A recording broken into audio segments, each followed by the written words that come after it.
নমস্কার সবাইকে। আনপাবলিশডের আমাদের একটা নতুন সেগমেন্ট যেটার নাম হচ্ছে আনফিল্টার। সেই সেগমেন্টে সকলকে স্বাগত। এই সেগমেন্টে মূলত আমরা যেটা করব সেটা হচ্ছে বিভিন্ন যে সমস্ত মানুষজন আমাদের সমাজে রয়েছে যারা খুব একটা ছোট জায়গা থেকে উঠে এসে একটা নিজেদের স্বপ্ন দেখেছে, নিজেদের একটা তাদের নিজস্ব জার্নি আছে, তাদের নিয়ে আমাদের কথাবার্তা হবে, আলোচনা হবে, গল্প হবে। তারা তাদের নিজস্ব যে পার্সোনাল জার্নি সেগুলো শেয়ার করবে। তো এই পরিকল্পনা নিয়ে আমাদের আনফিল্টার সেগমেন্ট চালু হচ্ছে। আজকে আনফিল্টার সেগমেন্টে যে প্রথম গেস্ট সে হচ্ছে আমার ছোটবেলার বন্ধু কৌশিক শর্মা। প্রায় 2 দশকের আমাদের বন্ধুত্ব এবং আমি ওকে অনেক ছোট থেকে দেখছি এবং ওর একটা নিজস্ব জার্নি আছে। ও একটা স্টার্ট আপ করেছিল আমাদের যে বহরমপুর আছে সেই রকম একটা জায়গায়, স্টার্ট আপের চিন্তা ভাবনা করেছিল এবং বর্তমানে সেটা একটা ফুল ফ্লেজড কোম্পানি।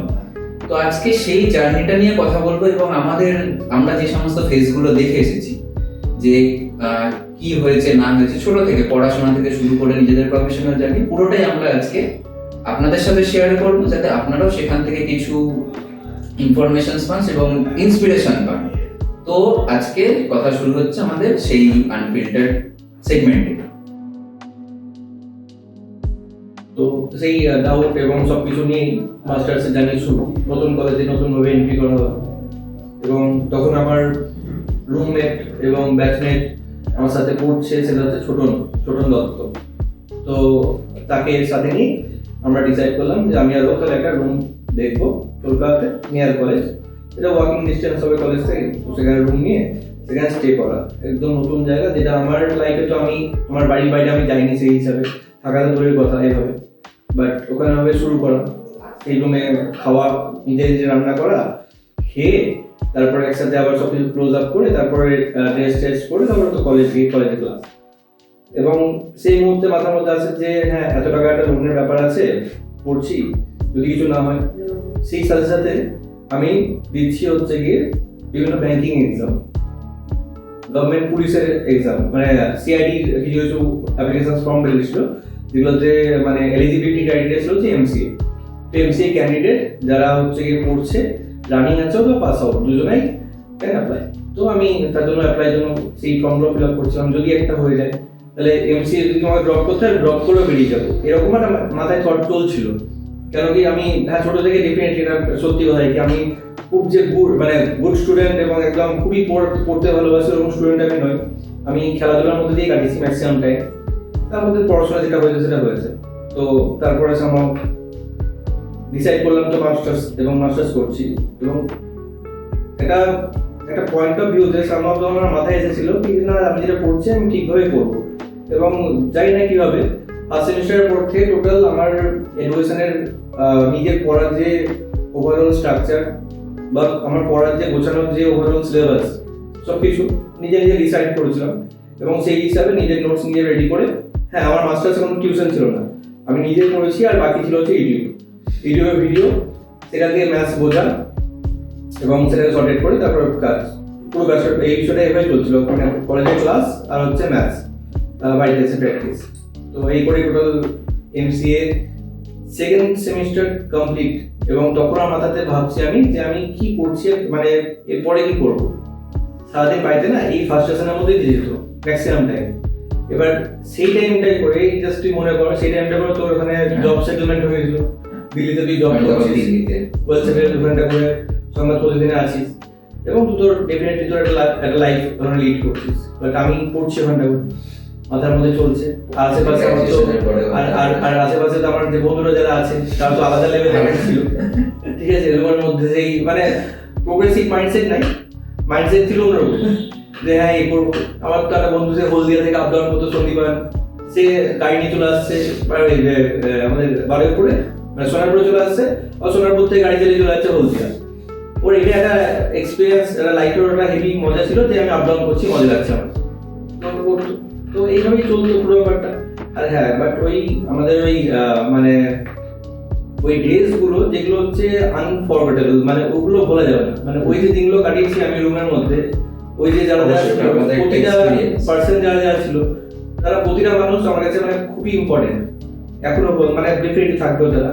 তো ওই টাইমে একসাথে রান্না করা থেকে শুরু করে ওখানে চিকেন রোস্ট থেকে শুরু করে সবকিছু একটা বললে একটা ধরে একটা মানে লম্বা লম্বা গল্প হয়ে যাবে।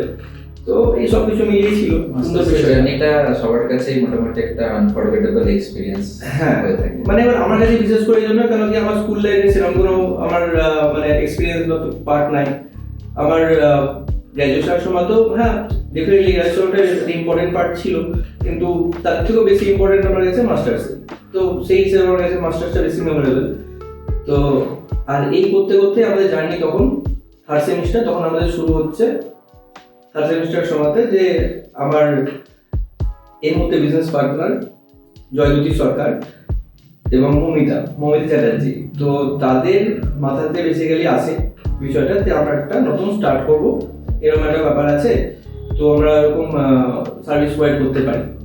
তো ডেফিনেটলি তারা শেয়ার করে, তখন ডিসকাশন হয় এবং ডিসকাশনের পরে কিছু কিছু ক্লায়েন্টসকে অ্যাজ অ্যান ফ্রিল্যান্সারই আমি কমিউনিকেট করি যে আমরা এমন সার্ভিস প্রোভাইড করছি। তার মধ্যে একটা আমার রুমমেট বলতে পাশের রুমমেটের দাদা ছিল, তো সেই দাদার মারফতে একটা ক্লায়েন্ট আসে মুম্বাই থেকে, সেই ক্লায়েন্টটার রিকোয়ারমেন্ট হয়, সেই প্রজেক্টটা আমরা টোটালটা ফিল আউট করি যে হ্যাঁ এভাবে করবো। ফার্স্ট মানে বিজনেস যে মানে এই আইডিয়াটা কিভাবে ইম্পোর্ট করা হলো, মানে আমরা কি অ্যাজ এ মানে তোদের যেটা স্টার্ট হয়েছিল সেটা অ্যাজ এ কি তোরা রিপ্রেজেন্ট করেছিস যে আমরা অ্যাজ এ স্টার্টআপ হিসেবে ছিলাম, যেহেতু আমার এডুকেশন তখন কমপ্লিট হয়নি, মানে কোন সেক্টরটাকে তোরা তখন এক্সপ্লোর করছিস? তখন আমরা কোর ডেভেলপমেন্টে ছিলাম।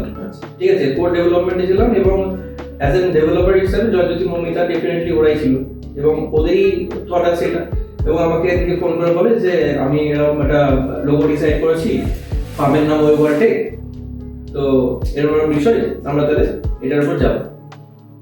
এবার যেহেতু আমার মাথাতে এই টাইপ অফ তখন এই মুহূর্তে কোনো কিছু প্ল্যান পপ আপ করেনি, এই প্ল্যান আমার অন্যরকম থট প্রসেস চলছিল, বাট ওর মাথা থেকে প্ল্যানটা ছিল বেরিয়ে, তো ডেফিনেটলি বলার পরে তারপরে আমি সাথে এঙ্গেজ হয়ে বিষয়টাকে শুরু করি।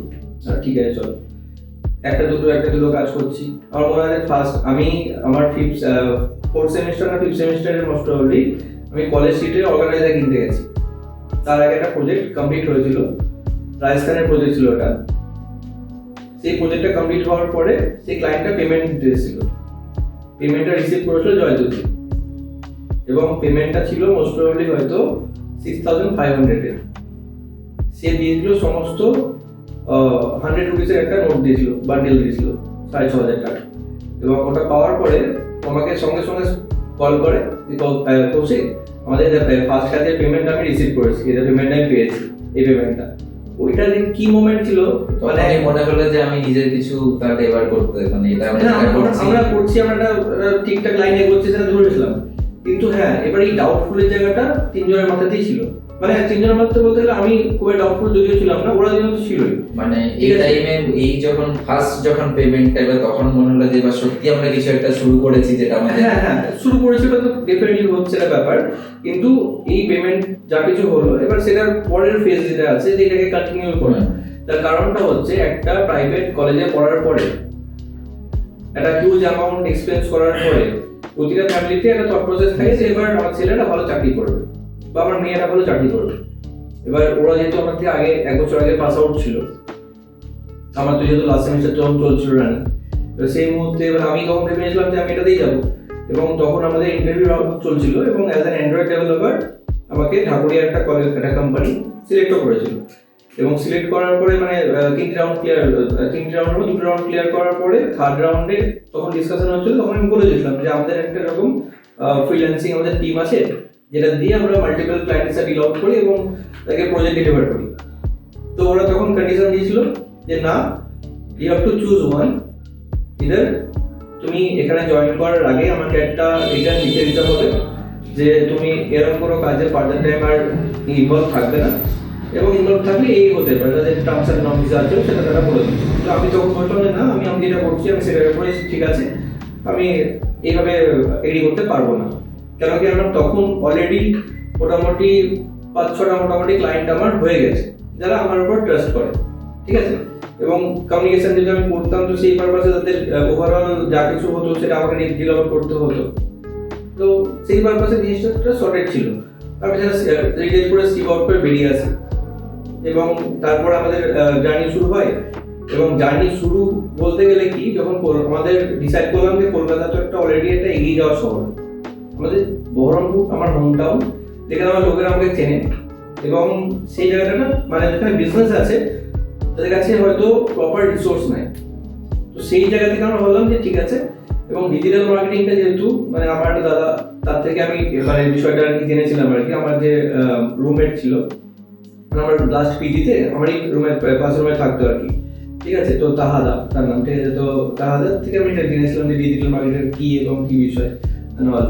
তো তারপরে আমাদের ডিজিটাল মার্কেটিং জার্নি শুরু হলো, আমি রিসার্চ করলাম, এবং তখন মাল্টিপল এরকম ধরনের বিজনেস রিলেটেড ভিডিওর উপরে আমি পুরোপুরি মানে বলা যেতে পারে আমি একটা মানে সারাদিনের মধ্যে ম্যাক্সিমাম টাইমটা ওই ভিডিওগুলোর উপরে কাটাতাম, ঠিক আছে। যে ভিডিওগুলো কি বলছে, মানে মার্কেটিং জিনিসটা কি না কি, পুরো বিষয়টা আমার ফিফথ সেমিস্টারের টাইমটাতে আমি ওইভাবেই কাটিয়ে যেতাম। তারপরে সেই হিসাবে ক্লায়েন্টকেও পিচ করা, এবং এই বিষয়গুলো আমার চলতো। এবং তার সাথে সাথে আমার মানে প্রবলেম সলভিং অ্যাপ্রোচের আমার একটা ইন্টেনশন আর থট প্রসেস আগে থেকেই ছিল। যেমন মার্কেটে দ্রব্যমূল্য বৃদ্ধি, ঠিক আছে। এবার দ্রব্যমূল্য বৃদ্ধি হচ্ছে, সেটাকে রিডিউস করার জন্য মার্কেটে কি করা হচ্ছে, আন্দোলন ছাড়া কিছু করা হচ্ছে না। তো স্টেপ কি নিয়ে আসতে পারে, যেখানে আইটি এতটা আগিয়ে গেছে। তো সেই জায়গা থেকে যদি আমার তখন মনে হয়েছিল, আমি রিসার্চও করেছিলাম। ওখানে আমার নিয়ারেস্ট যে সোনারপুরের যে দোকানগুলো ছিল, মুদিখানার দোকান, যারা কিছু কিছু তার মধ্যে মানে যারা স্টকিস্ট ছিল, তার সাথে কথা হয়েছিল এরকম যে যদি আমরা এরকম একটা অ্যাপ বিল্ড আপ করি, যে বিল্ড আপ মানে যে অ্যাপটা দিয়ে যেটা হবে, এবার কি হয়, একটা প্রোডাক্টের দাম কখন বাড়ে, যখন সেই প্রোডাক্টটা দেখা গেল ডিস্ট্রিবিউটরের ঘরে আসলো, ডিস্ট্রিবিউটরের ঘরে আসার পরে সেটাকে সেল আউট করার জন্য মাল্টিপল ম্যান পাওয়ারকে ইনভলভ করানো হয়েছে। তাদের স্যালারি ডিফারেন্টলি আছে, আর সেই স্যালারিটা তারা নিশ্চয়ই প্রোডাক্টের উপরে চলবে, ঠিক আছে। তো যখন একটা দেখা গেল 5 টাকার প্রোডাক্ট ঘরে ঢুকলো, মার্কেটিং এর হিউজ অ্যামাউন্ট, এবং ওই ম্যান পাওয়ারগুলোকে দিয়ে তারপর সেই প্রোডাক্টটা কি হয়তো রিটেলারের ঘরে পৌঁছাচ্ছে 9 টাকাতে, সে 10 টাকায় বেচছে ফর এক্সাম্পল। তো এই হচ্ছে গ্যাপটা। এবার এই গ্যাপে ডাইরেক্ট যদি হয়ে যায়, মানে যদি দেখা গেল যে সেলার মানে যে সেলার, সে দেখা গেল ডিস্ট্রিবিউটরকে থ্রু অ্যাপ্লিকেশন তাদের অর্ডারটা প্লেস করে। এটা আমার 2018 থিঙ্কিং ছিল যে এরকম যদি তারা তাদের অর্ডারটা তাদের ফ্রি সময় রাত্রিবেলাতে হোক, যখন হোক, সে যখন তার ইনভেন্টরি মিলাচ্ছে, সে জায়গায় তখন হয়তো অর্ডারটা প্লেস করে দিল, বাকি প্রসেস যা যায় তাই, অর্ডারটা খালি প্লেস করে ছেড়ে দিল, ডিস্ট্রিবিউটরের অর্ডার ঢুকে গেল। এবার এই অর্ডারটা কালেক্ট করার জন্য লোকগুলোকে রাখা হয় যে আপনারা যাও। এবার তারা কখন যাচ্ছে, তারা যাচ্ছে যখন দোকানে হয়তো ভিড় আছে, সেই সময় তারা অর্ডারটা দেন। বাস তার মাথাতেও না যে কোন মালটা আছে কোন মালটা নাই, সে ওই সময় যেটা মনে আছে দিয়ে দিচ্ছে, এবং অর্ডার প্লেস করছে, সে এবার নিয়ে যাচ্ছে, অর্ডারটাকে দিচ্ছে, এই দোকানদার এই মাল অর্ডার দিয়েছে, সেই হিসাবে মাল লোড হচ্ছে, এখানে আনলোড হচ্ছে, তো এই প্রসেস যাচ্ছে। এবার এই প্রসেসটাতে যদি এই জিনিসটা স্কিপ আউট করা যায়, তাহলে প্রাইস কিছুটা কমবে, তাহলে প্রোডাক্টের প্রাইসটা একটু ডাউনগ্রেড হবে। কিন্তু আরেকটা জিনিস হবে, যে লোকগুলো এই মার্কেটিং এর ফ্লো মানে পার্টের মধ্যে আছে, যে এখান থেকে ইনকাম করে সংসার চালাচ্ছে, তাদের কি হবে? আমি এটা জিনিস মনে করি যে যখনই একটা সমাজে নতুন কিছু এস্টাবলিশ বা নতুন কিছু চেঞ্জেস আনতে হয়, সেইখানে ওই চেঞ্জেস আনতে গেলে অনেক কিছু তাদের মধ্যে তো ক্ষতিও হয়, আবার তাদের মধ্যে লাভও হয়। এবার দেখতে হবে কোন পরিমাণটা বেশি। যদি আমার এটা হয়, তাহলে যে লোকগুলো মার্কেটিং আছে, সেই লোকগুলো যখন বাড়ির জন্য যখন গ্রোসারিজ কিনবে, তারাও সেটা কমায় পাচ্ছে। এবার এই যে ফ্লো এর যে প্রসেসটা আছে না, যারা ম্যান পাওয়ার ঢুকে আছে, তারা হয়তো অন্য বেটার ফর্মে আবার এখানেই অ্যাসাইন হবে, ডিফারেন্টলি হবে। তো কাজের এখানে অটোমেটিক্যালি বিষয়টা চলে আসবে, বাট যেটা হবে সেটা হচ্ছে যে প্রাইসটা একটা ডিক্রিজ হবে, যেটাতে সেই মানুষটা বেনিফিটেড হবে এবং সাধারণ মানুষেরা বেনিফিটেড হবে। তো এটা একটা চেঞ্জ করলে আমাদের সমাজের ভালো হতো। তো সেটার জন্য ডেটা রিসার্চ আমি করেছিলাম। তো করার পরে এটা এবার তখন আমার ল্যাক অফ ম্যান পাওয়ার হোক, ফান্ডিং হোক, ওভারঅল থিংস এর জন্য এবং একটা কানেকশনের জন্য হবে। তো সেই পারপাসে এটা এস্টাবলিশ হয়নি, বাট কনসেপ্টটা ছিল এটা মাথায় তখন। তো এই ধরনের থট প্রসেস আসতো। আর আমার এমসিএ লাস্ট টাইম ফেজগুলোতে, ফিফথ সেমিস্টার, সিক্স সেমিস্টারে আমার এইভাবেই চলতো। তো এই ফেজে রানিং যাচ্ছে তখন। তো তারপরে তো এই আমাদের স্টার্ট আপ তো তার মধ্যে যাচ্ছে। ওই সময়তে আমার কাছে না ছিল সাইকেল, না ছিল গাড়ি।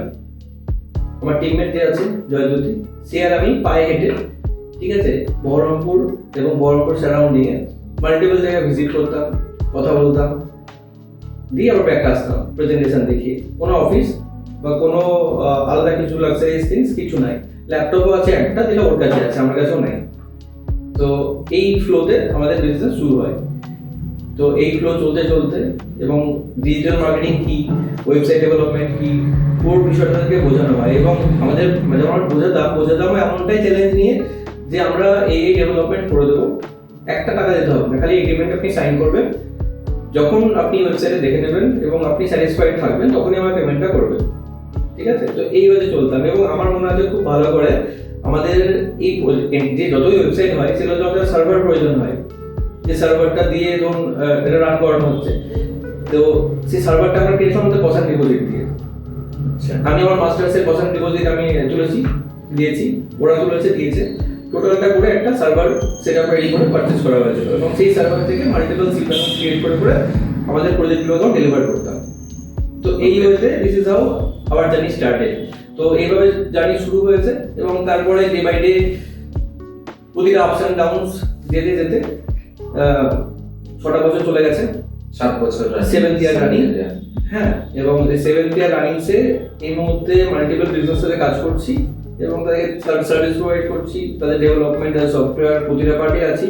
এবারে হ্যাঁ, প্রতিটা বিজনেসেরই একটা মানে সবাই যে ভালোই বলবে এরকমটা হয় না ন্যাচারালি, আর সবাইকে স্যাটিসফাই করাটাও এটাও পসিবল হয় না। বিষয়টা হচ্ছে যে কতটা আমি হ্যান্ড হোল্ডিং সাপোর্ট দিতে পারছি। তো আমাদের ডে 1 থেকে মোটিভ এটাই ছিল যে ক্লায়েন্ট বেস যাই হবে, যে অ্যামাউন্টে সে কাজ করুক, একটা গুড রিলেশন রাখাতে আসতে চেষ্টা করি ফার্স্ট। সেকেন্ড হচ্ছে যে তাদেরকে হ্যান্ড হোল্ডিং সাপোর্ট দেওয়া আফটার সেলস, এটা হচ্ছে ফার্স্ট প্রায়োরিটি থাকে। কেন কি মাল্টিপল যত আইটিস কোম্পানি আছে যারা বর্ধমান এবং বাঁকুড়া এবং আদার সাইড থেকে এসে মুর্শিদাবাদে বিজনেস করে গেছে, তাদের যে ডিফল্ট বা পার্টটা যেটা ছিল সেটা হচ্ছে তারা সার্ভিস মানে ক্লায়েন্টকে বিক্রি করে চলে গেছে, তারপরে তাদের কোনো টাচ আপ নেই। তো সেই জায়গাটা আমরা গ্যাপটা ফিল আপ করেছি এবং হ্যান্ড হোল্ডিং সাপোর্ট দিয়েছি, একটা গুড রিলেশন মেনটেন করেছি টিল ডেট, ঠিক আছে। তো সেই হিসাবেই করছি। আর আমাদের আরেকটাও খুব ইম্পর্টেন্ট পার্ট সেটা হচ্ছে যে মুহূর্তে আমি যেটা বললাম আর কি, আমাদের ইন্টারভিউ রাউন্ড চলছিল এবং আমি আমার মানে বিজনেসটাকে বেশি প্রায়োরিটি দিয়ে সিট পর বেরিয়ে চলে এসেছি, সেই মুহূর্তে তো অনেকেই জব পেয়ে গেছিল আমাদের কলেজ থেকে। বাড়ির লোকের কি রিয়াকশন ছিল যখন? না, বাড়ির লোকের রিয়াকশন, এখানে রিয়াকশন হবে বলবো না এই জন্যই, তার কারণটা হচ্ছে যে আমি মানে ওই যখন বিজনেসের জন্য এখানে মুভ অন করছি, যাতায়াত করছি, ওই সময়তে বাড়ি থেকে আমি পয়সা নিয়েছি, ঠিক আছে, যে 100 টাকা সামথিং বা কিছু টাকা অ্যামাউন্ট দাও, তো যাচ্ছি সেই পারপাসে। বাট আমি কোনো আদার্স আমার নেশা নেই, না কোনো ক্লাবে যাই, না সিগারেট বিড়ি না কিছু নাথিং। তো আমার এক্সপিরিয়েন্সেস ওই সব দিকে সেদিনও ছিল না, আজও নাই। তো এক্সপিরিয়েন্সেস যা ছিল এটুকুর উপরেই ছিল। আর হ্যাঁ, এটা আমার একটা ভালো লাগার জায়গা। আর ব্যাসারটা যখন প্রফেশন হয়ে যায় তখন তো কাজটা করতে মজা লাগে। এবং আমার অফিসের এনভায়রনমেন্ট, অফিসের ওয়ার্ক কালচারও ওরকমই, আমরা সবাই মজা করে কাজ করি, ঠিক আছে। তো সেই হিসাবেই আগামী দিনেও করতে চাইছি। তো এটাই হচ্ছে বিষয় ওভারঅল। এবং তার মধ্যে এখানে আমাদের ওয়েস্ট বেঙ্গল পুলিশের সাথে কমিউনিকেশন হওয়া বা বিভিন্ন অ্যাডভোকেট, তারপরে হচ্ছে ডক্টরস, তাদের সাথে কানেকশন এস্টাবলিশ হওয়া এবং তাদের সাথে লং টার্ম রিলেশনশিপ হয়ে যাওয়া অটোমেটিক্যালি সার্ভিস প্রোভাইড করে, তো সেগুলো থেকেই গেছে। 7 বছরের এই যে জার্নিটা, এর মধ্যে টাফেস্ট টাইম কি ছিল? কোন পিরিয়ডটা টাফেস্ট ছিল, যেখানে মনে হয়েছিল যে মানে নিজের মধ্যে কোনো রকম ডাউট এসেছিল বা পার্টনারদের মধ্যে কোনো রকম ডাউট এসেছিল? এই জায়গাটা পয়েন্ট বলবো যে পার্টনারদের মধ্যে ডাউট সেগুলো ছিল না, আজও নাই। আমার 3 জনের মানে এটা, আর হ্যাঁ, আর এটা পার্টনার কি হিসাবে হয়েছে, পার্টনারের একটা ক্রোনোলজিও আছে। এটা আমরা পরে ভাবিনি কোনোদিন এইভাবে, বাট পরে এটা দেখে এটা তোমার মাথায় এসেছে কি বিষয়টা হয়েছে, সেটাও একটা মজার ব্যাপার। আমার পার্টনার একটা জয়জ্যোতি সরকার, আমার নাম কৌশিক শর্মা, আর এটা হচ্ছে মৌমিতা চ্যাটার্জি। তো JKM এটা অ্যালফাবেটিক্যালি একটা সিরিয়াল নাম্বার পরপর। হ্যাঁ, এবং এই 3 জনের মধ্যে ট্রাস্ট এতটাই আছে, সেটা প্রতিটা ক্ষেত্রে মানে এটাই সব থেকে বড় একটা বিজনেসের ইউএসপি, যে ট্রাস্ট থাকাটা পার্টনারদের উপর। তো তারা এতটাই বিশ্বাস করে যে আজ পর্যন্ত কোনো ডাউটস আমাদের মধ্যে আসেনি, বাই গড গ্রেস, এবং মানে কোনো থট প্রসেস মানে আসেনি যে ও এটা ওই জিনিসটা করলো, কেন করলো না, এটা করা উচিত হয়নি বা সামথিং, নাথিং। এটা আমরা নর্মাল একটা থিংসের মতন করে টোটালি ডেভেলপ করে গেছি। এবং তার মধ্যে কিছুদিন আগে আর কি মমিতার বিয়ে হলো এবং তারপরে আবার নেক্সট আসছে আমার বিয়ে, একটা পার্ট। তো কাজের পার্টনার বিকেম লাইফ পার্টনার। হ্যাঁ, তো এটা একটা বড় বিষয় যে কাজের পার্টনার বিকাম লাইফ পার্টনার। তাতে আমাদের বেনিফিট, মানে আমার বেনিফিট বলবো না, আমাদের বেনিফিট যে এটা যে আমাদের ওভারঅল ফোকাস একদিকে থাকবে, মাইন্ডসেট একদিকে থাকবে, মানে ও একরকম ভাবছে আমি একরকম ভাবছি, এটা হবে না। অবশ্যই আমার টেনশন ওর টেনশন, আমার প্রজেক্ট ওর প্রজেক্ট, তো সেই ক্ষেত্রে একটা শেয়ারিং এন্ড কেয়ারিং বোধ চলবে, ঠিক আছে। তো সেটা একটা বড় পার্ট, এখানটা বড় আমার লাইফে একটা মানে পজিটিভ পার্ট বলা যেতে পারে, হ্যাঁ। এবং হ্যাঁ, যে মানুষটা আমার সাথে পায়ে হেঁটে বিজনেস করেছে একমাত্র তারই মানে আর কি রাইটস আছে যে আমি যখন আমার বেটার সিচুয়েশনে পৌঁছাবো সেই একমাত্র আমার সাথে আর কি ট্রাভেল করবে বা যাবে শুরু করবে। এবং এভরিথিং আমার luxurious whatever I will achieve, she will be the partner of mine. তো সেটা ডেফিনেটলি একটা একসাথে গ্রো করার একটা আলাদা মজা আছে এখানটা করে। আর হ্যাঁ, এখানে তো ফ্যামিলি সাপোর্ট ছাড়া কোনো সময় এটা পসিবল ছিল না। দুজনের ফ্যামিলি, ওর ফ্যামিলি ওকে টোটালি সাপোর্ট করে দিয়েছে যে হ্যাঁ এটা করছিস কর। হ্যাঁ, বাট একটা জিনিস হয় কি যেহেতু মেয়ে, ও তো ছেলে, ও করবে, তুই একটু ট্রাই করতে পারিস সামথিং ডিফারেন্ট। হ্যাঁ, এটা একটা ওই প্রথমের 2-2.5 বছর মতো মোটামুটি এরকম চলেছিল, বাট ওর জায়গায় ঠিক ছিল, আমি আমার জায়গায় ঠিক ছিলাম। তো মানে না ও মুভ করেছে না আমি মুভ করেছি, তো সেই হিসাবে এটা চলেছে। তো আমার একটা বিজনেস এইভাবেই দাঁড়ায়। আজকের যারা যদি মানে যেহেতু এখন তোর এটা স্টার্টআপ আর নিয়ে একটা ফুল ফ্লেজ কোম্পানি, ওখানে কাজ করছে অনেক এবং জেনজি হায়ার করেছিস, মানে আমি যা দেখেছি তোর অফিসের স্ট্রাকচার অল পিপল আর জেনজি ক্যাটাগরি। এবার যারা শুরু করতে চাইছে এরকম, মানে কেন বলছি, কারণ বহরমপুর একটা খুব ছোট্ট মফস্বল জায়গা, মানে বহরমপুর শহরটা এখন হয়তো অনেকটা উন্নত হয়েছে, বাট আজ থেকে 7-8 বছর 10 বছর, মানে আমি যখন নিজে জার্নালিজম পড়েছি 2012 সালে গেছি, লোকে নামও জানতো না যেরকম একটা বিষয়ে পড়াশোনা হয়, এটার মাস্টার্স হয়, এটার পিএইচডি হয়, সেটাও জানতো না। যখন আমি পিএইচডি করছি লোকের প্রশ্ন ছিল যে পিএইচডিও হয় এটাই, তো এটা ছিল। এবার যেহেতু একটা আমরা স্মল সিটিজ বলি, তো সেখান থেকে উঠে আসি এবং সেখানে অনেকেরই স্বপ্ন থাকে, তো কিন্তু তারা ভাবে যে স্টার্টআপ মানে অনেক টাকার ইনভেস্ট বা স্টার্টআপ মানে অনেক বড় ব্যাপার, অনেক ইনভেস্টার লাগবে। এই ধারণাটা ঠিক, বা যারা স্টার্ট করতে চাইছে তারা কি, তাদের জন্য কি বলবি? কারণ আমি যেহেতু দেখেছি বিষয়টা, তো তাদের কাছে কিভাবে তাদেরকে ইন্সপায়ার করা যায় যে স্টার্টআপ মানেই যে আমার প্রচুর টাকা ইনভেস্টর লাগবে বা কিছু, এরকম না, আইডিয়া থাকলে সেটার উপর কাজ করলে সেটাই হতে পারে। এটা দুটো জিনিস, একটা হচ্ছে যে স্টার্টআপ মানে যে হিউজ ফান্ডিং লাগবে, এটা বিষয় না। ব্যাপারটা হচ্ছে কোন জোনটা আমি চুজ করছি। আমি সার্ভিস প্রোভাইডার হিসেবে নিজেকে অ্যাপয়েন্ট করছি, আর এটা কোনো প্রোডাক্ট সেল করছি, ম্যানুফ্যাকচারিং করছি, প্রোডাক্ট তৈরি করছি, সেটা। তো যখন ম্যানুফ্যাকচারিং প্রোডাক্টে যাবো তখন দরকার হবে ফান্ডিং। এবার একটা জিনিস মাথায় রাখতে হবে যে ফান্ডিং নেওয়ার আগে বা তোলার আগে আমার স্ট্র্যাটেজি, আমার যেন নেক্সট 10 ইয়ার্সের প্ল্যানিং যেন ফুল ফেজে ক্লিয়ার থাকে অ্যাজ পার মাই ভিশন, ঠিক আছে। তবেই আমি একটা এরকম ধরনের রিস্ক নেওয়ার কথা ভাববো আজকের ডেটে। এটা যদি ব্যাক ইন 2016 হতো, দ্যাটস এ ডিফারেন্ট থিং হতো, তখন আলাদা বিষয় হতো। কিন্তু আজকের ডেটে যেহেতু মানে মানুষের ডাইভার্ট খুব তাড়াতাড়ি হয়ে যায়, আর ডাইভার্ট হয়ে যাওয়ার প্রচুর রিজনও মার্কেট এখন চলছে, তো সেই ক্ষেত্রে এটা ডিফারেন্ট রিস্ক তাদের ক্ষেত্রে হবে যে আমি এটা ইনভেস্টমেন্ট নিয়ে নেবো, তারপরে কি হবে। তো আমি বলবো যে ইনভেস্টমেন্টটা নেওয়ার আগে প্ল্যানিংটা প্রপার করতে হবে। গ্রাউন্ড মানে একটা যে এরিয়াতে আমি কাজ করছি সেই এরিয়ার ওভারঅল গ্রাউন্ড একটা নলেজ কি আছে আমার মধ্যে, ঠিক আছে। তো যেখানে আমি কাজ করতে যাবো, তো সেই জায়গাটাকে অ্যাকোয়ার করতে হবে। আগে দেখতে হবে মার্কেটের প্রবলেমটা কি আছে, প্রবলেম যখন আমি পেয়ে যাবো তারপর সেটা সলিউশনের জন্য আমি খাটবো এবং তার সলিউশনের জন্য ওয়ে আউট খুঁজে বার করবো। এবার যে কোনো বিজনেস বড় হয় আইডিয়া দিয়ে, ঠিক আছে, এটা একদম মানে ট্রুথ, এটাতে কোনো ডাউটই নাই।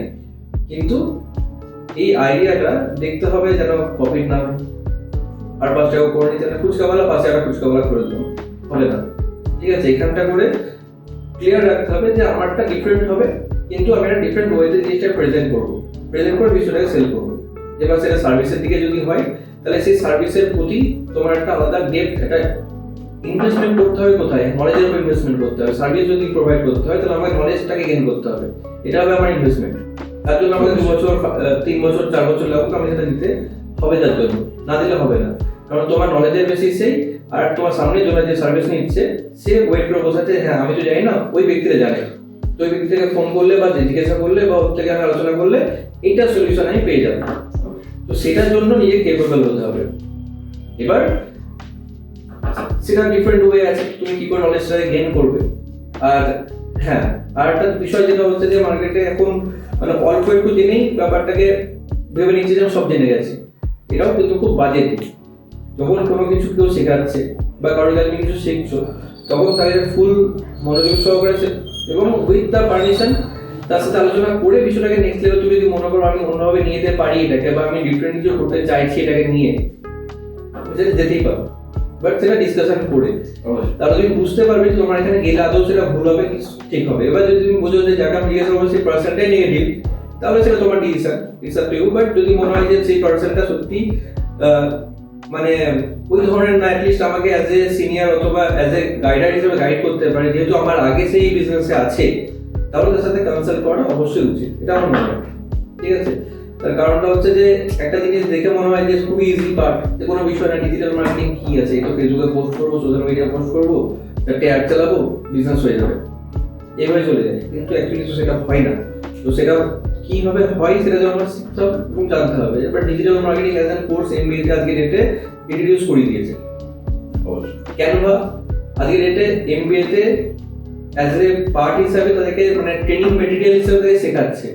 ঠিক আছে, এবার কেউ যদি মনে করে ক্যানভাটা ইজি পার্ট, একটা কোনো ব্যাপার নয়, তো ক্যানভাতে যাবো, ওখানে সব ডিজাইন টেমপ্লেট আছে, লোগো হেডার ফুটার বসাবো, হয়ে যাবে না, ওটাও ডিফিকাল্ট কাজ, তো ওটাকে জানি। এক্স্যাক্টলি, মানে ক্যানভা একটা টুল সে প্রিপেয়ার করেছে, যে টুলটার মধ্যে মানে একটা লাইক সমুদ্র, এন্ডলেস সেখানটা করে অপশনস আছে, এক্সপ্লোর করতে হবে। এবার সেই এক্সপ্লোর করতে গেলে নলেজ প্রয়োজন আছে, যেখানে এআই যদি আমি এখানে ইমপ্লিমেন্ট করি কোনো একটা সাবজেক্টের মধ্যে, তাহলেও সেটা কি করে ইমপ্লিমেন্ট করবো তার জন্য একটা প্র্যাকটিস আর নলেজের, থিওরিটিক্যাল নলেজের প্রয়োজন আছে, তবে তুমি সেটা বুঝতে পারবে। তো সেগুলো না জেনে তো বিষয়গুলো হয় না। তো এখানটা করে স্টার্ট আপ কেউ যদি করতে চায়, ডেফিনেটলি সে করতে পারে, করলে আগামী দিনে তাদেরই একটা মানে সেটা এমপ্লয়মেন্ট জেনারেট করতে পারবে। Ultimate thing is that. তো এমপ্লয়মেন্ট জেনারেট যদি করতে হয়, একটা জিনিস যেটা হচ্ছে নিজেকে সৎ থাকতে হবে ফার্স্ট। সেকেন্ড হচ্ছে যে মানে আমি আজকে ইনকাম করছি মানে এটাই আমার কাছে বিশাল ব্যাপার, ইনকাম করছি সেটাকে নিয়ে উড়িয়ে উড়িয়ে বেড়াবো, এরকম যদি মেন্টালিটি থাকে তাহলে তুমি নেক্সট 1 ইয়ারের মধ্যে ড্রপও করবে, ডেফিনেটলি যেমন উঠবে। জিনিসটাকে সবকিছুকে ব্যালেন্স করে চলতে হবে সিস্টেমটাকে, যে আমি আমার লাইফ, আমি যেটা একটা বেসিক লাইফ লিড করি, আমি আমার লাইফে এই লাইফ এইটুকু পর্যন্তই এগোবো, তার মধ্যে থেকে সমস্ত কাজ করবো, আবার নেক্সট যখন পুরো নেক্সট যাবো। অনেকে আমি দেখেছি আমি চোখের সামনে যারা জাস্ট হয়তো কিছু পয়সা ইনকাম করেই এত ওভারঅল নিজেদের মধ্যে ইনভেস্ট করে ফেলে, সেই ইনভেস্টমেন্টটাকে নেক্সট হয়তো দেখা গেল 1 বছর পরে সেই বিজনেস পার্সনটাই নিজের উপর সেই ইনভেস্টমেন্টটা মেনটেন করতে গিয়ে সে তখন চিন্তায় পড়ে যায় যে আমি আমার ইনভেস্টমেন্টটা যে করে ফেলেছি সেটা আমি পুরো মেনটেন করবো। ঠিক আছে, তো সেই জায়গায় গেলে হবে না। তো ডাউন উপর থাকতে হবে, কমিউনিকেশন এগুলোর উপর থাকতে হবে। অনেকের আবার এরকম হয়, মানে যেহেতু দেখেছি বিষয়গুলো, যে আইডিয়া কারোর কাছে একটা আছে এবং সে সেটার উপর কাজ করছে, কিন্তু দেখা গেল কোথাও গিয়ে সে তার মানে সেই আইডিয়াটা কাজ করলো না। মানে অনেকেরই হয় যে ফেলিয়ারটাকে একটা আসে এবং পার্ট অফ সাকসেস, মানে আসবেই। সেটার সাথে ডিল আউট কি হবে, মানে একটা জায়গায় কোথাও গিয়ে আমি যদি ফেল করে যাই, যে আমার একটা আইডিয়া কাজ করলো না, না করতেই পারে, মোস্ট অফ দ্য চান্সেস আমি ধরেই নিলাম যে 50-50 অ্যারাউন্ড হচ্ছে, যে 50% টাইম কারোর আইডিয়া ওয়ার্ক করছে, কারোর করছে না।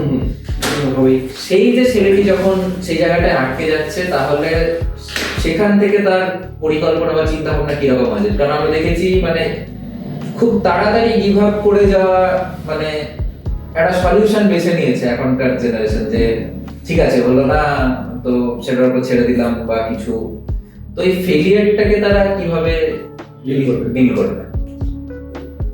ফেলিয়ারটা ডিল করবে কিছু না, এটাকে একটা মানে উইন এন্ড লস এটা থাকে, প্রতিটা গেমে থাকে, বাট ওটা থেকে ফেলিয়ার থেকে শিখছি, এটা হচ্ছে মোস্ট ইম্পর্টেন্ট পয়েন্ট এটা। তো এই দেখালো সাপোজ আমি লকডাউনের সময়তে অ্যানাউন্সমেন্ট করিয়ে, ইভেন ইনভেস্টমেন্টও নিই, শুধুমাত্র অ্যানাউন্সমেন্ট না, ইনভেস্টমেন্ট নিয়ে আমি একটা বিজনেস শুরু করেছিলাম। সেটা ছিল হচ্ছে গিয়ে মানে আমি বলতে মানে আমরা ডেফিনেটলি, তো আমরা বিজনেসটা শুরু করেছিলাম ডেলিভারি জায়েন্ট নাম দিয়ে। ডেলিভারি জায়েন্টের আমি নিজে রাস্তায় রাস্তায় হোর্ডিং বা ব্যানার এগুলো লাগিয়েছিলাম, প্লেসমেন্ট করিয়ে দিলাম। মানে কি আমি আমার থেকে ভাবছিলাম যে এই বিজনেসটা রান করাবো, এটা চলবে। ঠিক আছে, তো এটা আমার একটা নেক্সট প্রজেক্ট ছিল, যে প্রজেক্টের উপর আমি খেটেছিলাম, যার জন্য আমি অ্যাপ্লিকেশন বানিয়েছিলাম, ওয়েবসাইট বানিয়েছিলাম, মার্কেটিং করেছিলাম এবং একটা টিভি মিডিয়া বাইটও দেওয়া হয়েছিল।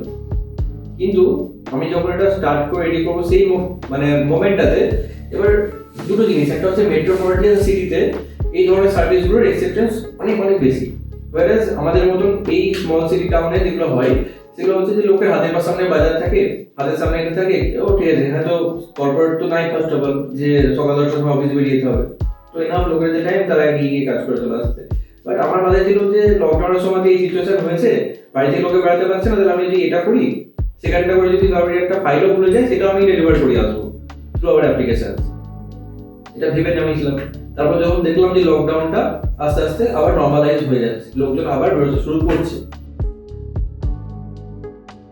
এই মুহূর্তে আমি ভাবলাম যে না, এটাকে যদি আমি এখন আবার লঞ্চ মানে রানিং যদি করে দিই একবার, আর তারপরে যদি আমার সার্ভিস নিয়ে কোনো ইস্যু হয়, মানে সার্ভিস নিয়ে ইস্যু হতে দেখা গেল যে ছেলেগুলোকে হায়ার করা হয়েছে, সেই ছেলেগুলো হয়তো সেই হিসাবে অর্ডার পাচ্ছে না, বা দেখা গেলো অন্য আদার্স ইস্যুজ আছে, যেহেতু আমি এটা বিজনেসের মধ্যে দিয়ে আছি এবং এই প্রোডাক্টটা বাই হচ্ছে কি ওয়েব ওয়ার্ল্ডে আসছিল বিষয়টা, তাহলে আমার নাম খারাপের ব্যাপার চলে আসতে পারে, সেটা আমার মাথায় থট আসলো। কারণ যেহেতু দেখলাম আবার নর্মাল লোকজন যাতায়াত করতে শুরু করেছে, সেই জন্য আমি প্রোডাক্টটা কিন্তু মার্কেটে লঞ্চ করিনি। তারপর সবকিছু রেডি করে দিলাম, মানে কি আমার ইনভেস্টমেন্ট হয়েছিল, আমার দোকানে মার্কেটিং রেডি লোগোটাও তো কমন থিংস, আমার অ্যাপ্লিকেশন তো ওটা মেইন পার্ট প্রোডাক্ট, সেটা রেডি হয়েছিল। আমার এখানটা করে হচ্ছে গিয়ে মার্কেটিং এর জন্য রাস্তায় হোর্ডিং এর পার্ট হয়ে গেছিল, একটা পার্ট ছোট করে বিষয় যে আসছে বা সামথিং, হ্যাঁ, মিডিয়া বাইট হয়ে গেছিল, সমস্ত হয়ে গেছিল, তাও আমি চলে যাই বেরিয়ে। তো এটাকে আমি পিরিয়ড হিসেবে ধরবো না, এটাকে আমার সাকসেস হিসেবে ধরবো। এটা হচ্ছে আমার ওইখানকার প্রেজেন্স, যে থট, যে আমি দেখতে পাচ্ছি যে আগামী 6 মাস বা 1 বছর পরে এটা কোন জায়গায় যেতে পারে, সেই হিসাবে আমি সেই মুহূর্তে ডিসিশনটা নিয়েছি। আমি রান করে দিতে পারতাম, ইনভেস্টমেন্ট হয়ে গেছে, বাট আমি রান করিনি। তো এটাকে একটা মানে কি বলবো, এটাকে বেসিক্যালি হচ্ছে একটা যে কোনো প্রোডাক্ট বা সামথিং এই বিষয়গুলোর উপরে যেমন স্টাডি রিসার্চ করতে হয়, সেখানে টাইমিংটা বুঝতে হয় যে কোন টাইমটা আমাদের জন্য পজিটিভ, কোন টাইমটা আমাদের জন্য নেগেটিভ আসতে পারে। আমি যদি প্রেডিক্ট করতে পারি, এবার যদি দেখা এরকম হতো আমার কাছে সার্কামস্ট্যান্স যে ওয়েব ওয়ার্ল্ডিংটা কোনো ফার্মার কাছে নাই, এটা আমার কাছে একটা প্রোডাক্ট ছিল, আমি ওদের নিয়ে করতাম, সুইসাইড মিশন হতো, নিয়ে করতাম, নিয়ে করে যাবো, দেখতাম কি হচ্ছে। কারণ এখানে যদি লক্ষ্য করা যায়, বড় বড় জায়ান্ট সুইগি জোম্যাটো তারাও রান করাচ্ছে, কিন্তু তারাও রান করছে কিভাবে রান করছে, মানে বাস জাস্ট থাকতে হয়, তাই থাকছে, এরকম এর বাইরে কিচ্ছু নাই। না এখানে বহরমপুরে সেই লেভেলে সেল দেখাতে পারবে, না সেই হিসাবে কোনো ইনকাম এনে আসতে পারছে। যারা কাজ করে তারাও পার্ট টাইম কাজ করছে মাঝে সাথে, এই হচ্ছে সিচুয়েশনটা। তো প্রেডিক্ট করাটা এটাও একটা মানে ইটসেলফ চ্যালেঞ্জিং থিং, কি আমি এটা প্রেডিক্ট কিভাবে করছি।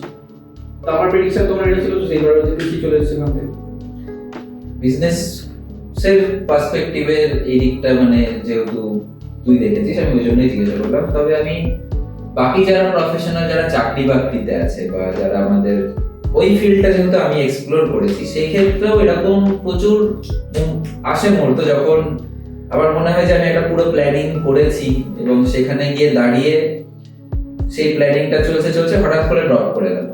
এবং এইটা আসে যারা চাকরি বাকরির ক্ষেত্রে, এবং দেখেছি আমি যেহেতু প্রফেশনাল ফিল্ডে বিভিন্ন জায়গায়, স্পেশালি কর্পোরেট বা প্রাইভেট জবের যেহেতু আমাদের এখানে এটা বেশি, তো ওটা আমি দেখেছি যে ওখানেও কিন্তু যে যদি ভাবে যে মানুষ যে সেখানেও কোনো ফেলিয়ার নেই, সেটাও একটা, সেখানেও আসে বিভিন্ন রকম চ্যালেঞ্জেস আছে। এবং ওখানে দাঁড়িয়ে একটা জিনিসই মনে করতে হবে, কারণ আমি নিজে সেই ফেজটা দেখেছি। প্রায় আমি দিল্লিতে চাকরি করেছি 4 বছর, তারপরে যখন বাড়িতে এলাম, তারপরে যে আমার লাইফের জার্নিটা ডিফারেন্ট হলো, যে আমি অন্য একটা কিছু ট্রাই করলাম, চাকরির থেকে সরে গিয়ে একাডেমিক্সে ট্রাই করে। তো মানে দীর্ঘদিন আমি প্রায় 8-9 বছর হয়ে গেল আমার মিডিয়া এবং পড়াশোনা যদি ধরি 2012 থেকে, মানে প্রায় 13-14 বছর আমি জার্নালিজমের সাথে যুক্ত। তো সেখানে দাঁড়িয়ে ফেলিয়ার সাকসেস সমস্ত কিছুই থাকে, তবে এই একটা জিনিস যেটা একটা হচ্ছে ফিউচারিস্টিক, মানে একটু যদি আমার চিন্তা ভাবনাকে আরো ডিপ থিঙ্কিং করা দরকার, তাহলে আমি বুঝতে পারবো যে আমার কি হতে পারে বা আমার নেক্সট স্টেপটা কি, রাদার দ্যান যে আমি চলে গেলাম এখান থেকে বা গিভ আপ করে দিলাম। আমার এটা মনে হয় খুব জরুরি। এবং আরেকটা জিনিসও মনে হয় যে যতদিন মোটামুটি শ্বাস চলছে ততদিন I can do anything at any point at any age, এটা আমার মনে হয়। মানে নেক্সট জেনারেশনের কাছে যদি আমার কিছু বার্তা আছে, এটাই যাবে। তো নেক্সট জেনারেশনের যারা বিজনেসম্যান হতে চলেছে বা যারা বিভিন্ন কোম্পানি বিল্ড করছে, আমরা এখন শার্ক ট্যাঙ্ক তো খুব ফেমাস, দেখতেই পাচ্ছি অল্প বয়সের লোকজন আসছে, কিন্তু গ্রাম থেকে যারা আসে বা একটু ছোট শহর থেকে আসে তারা খুব একটু মানে একটু ভাবে যে এটা কি আদৌ কাজ করবে বলে কিন্তু অনেকে সরে যায় সেই জায়গা থেকে, এবং তারা ছোট ছোট চাকরির পথ বেছে নেয়, তাদের কাছে হয়তো আইডিয়া আছে। তো তাদের কাছে এই জায়গাতে আসার অ্যাপ্রোচটা কি হতে পারে, মানে তারা কিভাবে এই জায়গাটাতে আসতে পারে? দেখ, তোর লাইফের এই যে মানে আপস এন্ড ডাউনস, মানে এটাও না মানে খুব কম লোকই পারে যে হ্যাঁ সার্ভাইভ করে যাওয়া ব্যাপারটা, কারণ এটা ইটসেলফ কতটা একটা মেন্টাল প্রেশার, মানে যে যাই সেই একমাত্র বুঝতে পারে যে কোন জায়গাতে বা কোন ফেজের মধ্যে দিয়ে সে গেছে। এবং হ্যাঁ, এবার যেটা হয় আর কি, যে একটা ওই ফেজের মধ্যে কি করে যদি বেরিয়ে যায়, যে পাস করে চলে আসে না, তারপরে তার যে মেন্টাল স্ট্রেংথ হয়ে যায় যে কোনো পরিস্থিতি সে ভাঙবে না। ঠিক আছে, তো সেটা একটা তার প্লাস পয়েন্ট হয়। তো ওই যে বললাম একটা পার্ট যে ফেলিওর বলে কিছু হয় না, তো এটাও তোর লাইফের লার্নিং লার্নিং কি, এটা তোর লাইফের একটা মানে হিউজ একটা এর একটা প্লাস পয়েন্ট হলো না, যেটা আদার 5টা লোকের মধ্যে নাই। কেউ কষ্ট বেশি পাচ্ছে সাপোজ, তার মানে তো সে একটা লাইফ পরে গিয়ে হার্ড হয়ে যাচ্ছে। এবার যেমন লাইফে কষ্টই পায়নি, সে তো খুব লাক্সারিয়াস লাইফ লিড করে গেছে, সে যখন সাডেনলি ফল করে সে তো অনেক কষ্ট নিতে পারে না। তো এটাও কিন্তু খুব জরুরি যে জিনিসটা মানে শেখা লাইফের মধ্যে, যে কোনো সিচুয়েশন নিজেকে অ্যাডজাস্ট করে নাও। ঠিক আছে, এটা একটা পার্ট। সেকেন্ড হচ্ছে যে আমার একটা ফিলোসফি আছে যে লাইফে লোকে বাঁচে 70, 60, 70, 75, 80 সামথিং বাঁচে। তো এই বাঁচার মধ্যে লোকে বিভিন্ন টাইমে বিভিন্ন সময় বিভিন্ন কাজ করে। ঠিক আছে, তো আমার মতে বলে যে কাজ আমরা কিছু করে যাও অ্যাটলিস্ট, যে নেক্সট তোমাকে আরো 100 বছর মনে রাখতে পারে। এটা ডেফিনেটলি একজন কোট করেছিল। ঠিক আছে, তো এবার সেই জায়গাতে ওই একটা বিষয় আছে, তো সেই জায়গায় ভালো কাজ করে তুমি আমার লোকের প্রতি সাপোজ করবে, ওটা ইন্টারেস্ট করে থাকে বা ওকে ঠকিয়ে কিছু কাজ করবো, তাহলে তুমি যখন মানে একটা টাইমের পরে যখন সেই লোকগুলো মারা যাবে সাপোজ, তাহলে সেই লোকগুলো কি করবে যে ও গেছে আপদ বিদায় হতে ভালো হয়েছে। কিন্তু আমার থট প্রসেস হচ্ছে যে না, আমাকে যেন মানে ওরকম সার্কামস্ট্যান্সে কেউ বলে এরকম যে হ্যাঁ একটা কেউ মানুষ ছিল যে অ্যাটলিস্ট এই করেছে বা সামথিং। ঠিক আছে, তো এইটা আমার কাছে খুব বেশি ভ্যালুয়েবল আর ইম্পর্টেন্ট, কারণ একজন মানে ধনী ব্যক্তি তারও লাইফ স্প্যান ওটাই, একটা গরিব ব্যক্তি তারও লাইফ স্প্যান ওটাই। ডিফারেন্স হচ্ছে যে কি কাজ করে গেছে। ঠিক আছে, এটাই হচ্ছে ডিফারেন্স ক্রিয়েট করে দুটোর মধ্যে। তো এটা হচ্ছে বিষয় থাকে একটা পার্ট। এবার এই ওভার পজ করে পজ বন্ধ না। স্টার্ট। হ্যাঁ, কাজ কোনো সময় ছোট বা বড় হয় না। ঠিক আছে, কাজ সেটা যে কোনো কাজ হতে পারে। ঠিক আছে, এবার আর সমস্ত কাজ মানুষেরাই করছে, গরু বাঁধা তো কাজ করছে। তো সেই ক্ষেত্রে আমার মনে হয় কাজটাকে ততটাই গুরুত্ব দেওয়া উচিত যতটা কি সে ভেবেছে কাজ জয়েন করেছে। ঠিক আছে, সেটা যদি কেউ কাজে কাজ জয়েন করে কোনো এমপ্লয়ি, এবার সে যদি ডেডিকেটেডলি কাজ করে একটা কোনো ফার্মের মধ্যে, তাহলে সেই ফার্মের মধ্যে তার একটা নিজের অধিকার স্থাপন হওয়া উচিত ন্যাচারালি, যে হ্যাঁ এই কাজটা না ওকে ছাড়া হবে না, যে ফার্মটা চালাচ্ছে সেটা ফিল যেন করে। তো আমার মনে হয় যে ফিলটা তাকে করানো খুব দরকার, তার সেই ভেবে ডেডিকেশনটা দেওয়া উচিত কাজের প্রতি। তারপরে দুটো জিনিস হবে, একটা হচ্ছে যে তুমি যদি মনে করো যে আমি লং টাইম সেই ফার্মটার সাথে কাজ করবো বা ফার্মটার সাথে থাকবো, তাহলে সেই লয়ালিটির জন্য তুমি রিওয়ার্ড ডিফারেন্টলি পাবে। সেকেন্ড হচ্ছে ডিপেন্ডেন্সি তৈরি হলে আগামী দিনে নতুন কোনো বড় পজিশনে যেতে পারো, বা একটা টাইমের পর তোমার যদি মনে হয় যে না আমি এনাফ নলেজ গেইন করে নিয়েছি, এবার আমি capable to run a farm, তাহলে আমি ফার্মটাকে রান করাতে পারি।